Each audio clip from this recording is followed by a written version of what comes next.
सत्यभामा के अहंकार को तोड़ने के लिए ये लीला श्री कृष्ण ने की थी। सत्यभामा के पुण्यक व्रत के पुरोहित के रूप में नारद जी सत्यभामा से दान में उनकी सबसे प्रिय वस्तु मांग लेते हैं।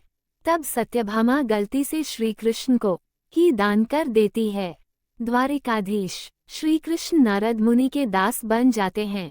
बहुत मिन्नतें करने के बाद नारद जी कहते हैं कि वैसे तो दान में दी हुए वस्तु वापस नहीं लौटाई जाती, परंतु इसके बदले में तुम्हें कुछ देना होगा। ये सुनकर सत्यभामा प्रसन्न होकर कहती है, सच। तब नारद जी कहते हैं, हाँ देवी, अपने पति के लिए आपके हृदय में इतनी गहरी भावना देखकर मेरा हृदय भी पिघल गया, सो मैंने इन्हें मुक्त करने का निश्चय कर लिया है, तो आप इनका कुछ तो मोल चुका दो।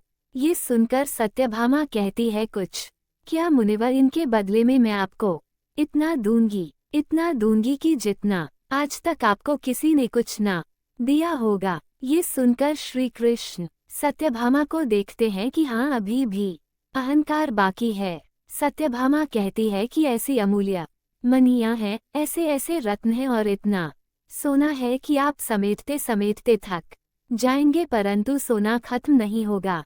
ये सुनकर नारद मुनि कहते हैं, नारायण नारायण, मैं इतने धन का क्या करूँगा देवी। शास्त्र कहता है कि ब्राह्मण को लोभी नहीं होना चाहिए, मैं तो उतना ही लूंगा जितना शास्त्र में मर्यादा है।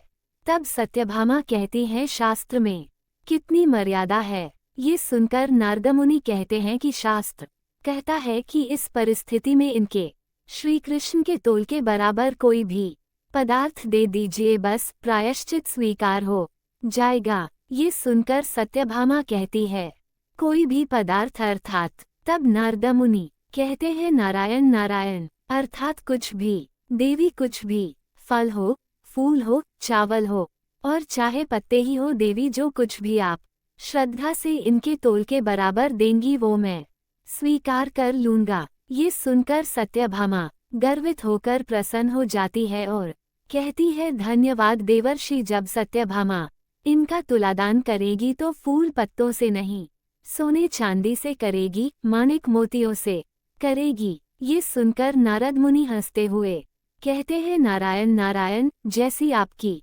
इच्छा देवी, तुलादान का प्रबंध कीजिए। ये सुनकर हाथ जोड़कर सत्यभामा कहती है, जी। तब श्री कृष्ण नारद मुनि की ओर देखकर मुस्कुराते हैं।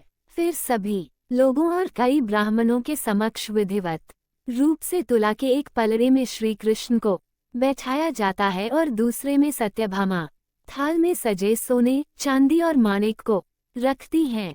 कई थाल रखने के बाद भी जब वो ये देखती है कि श्री कृष्ण का पलड़ा तो हिला भी नहीं, तब वो और थाले रखवाती हैं। अंत में सत्यभामा का सारा खजाना खाली हो जाता है, परंतु श्री कृष्ण बैठे के बैठे ही रहते हैं। फिर सत्यभामा निराश होकर अपने शरीर के गहने भी तराजू पर चढ़ा देती है, परंतु कुछ भी नहीं होता है। फिर रुक्मिणी निराश खड़ी सत्यभामा के पास जाती है तो सत्यभामा कहती है, दीदी, मेरे पास जो कुछ था मैं सब कुछ इन्हें अर्पण कर चुकी हूँ। तब रुक्मिणी कहती है, सत्यभामा, अभी सब कुछ कहाँ अर्पण किया है तुमने। फिर रुक्मिणी अंगूठी की ओर संकेत करके कहती है, ये देखो, ये मुद्रिका अभी भी तुम्हारे पास है। फिर रुक्मिणी मुद्रिका निकालकर कहती हैं, आभूषण तो देह के बाहरी आडंबर होते हैं पगली, इनके सहारे तुम श्री कृष्ण को तोलने चली थी, परंतु देख लिया न इनका कौतुक। इन्हें अपनी आत्मा के अनुराग से तोलो सत्यभामा, एक पत्नी की भावना से तोलो। हाँ, ये सोने के आभूषण तुम्हारे अहंकार के प्रतीक थे, अच्छा किया जो उन्हें अर्पण कर दिया। अब एक भक्त की भांति इन्हें पुकारूं, भक्ति और प्रेम से ये हार जाएंगे, धन और अहंकार की शक्ति से नहीं। श्री कृष्ण सत्यभामा की ओर देखकर मुस्कुरा रहे होते हैं। फिर रुक्मिणी वो अंगूठी सत्यभामा को देकर कहती है, लो ये अंतिम मुद्रिका पूरी श्रद्धा के साथ चढ़ा दो और इसके साथ अपनी आत्मा भी चढ़ा दो। इस तुला पर निश्चय ही जीत तुम्हारी होगी। सत्यभामा, धन का अहंकार छोड़ो, ये तो तुलसी के पत्ते से भी रीझ जाएंगे।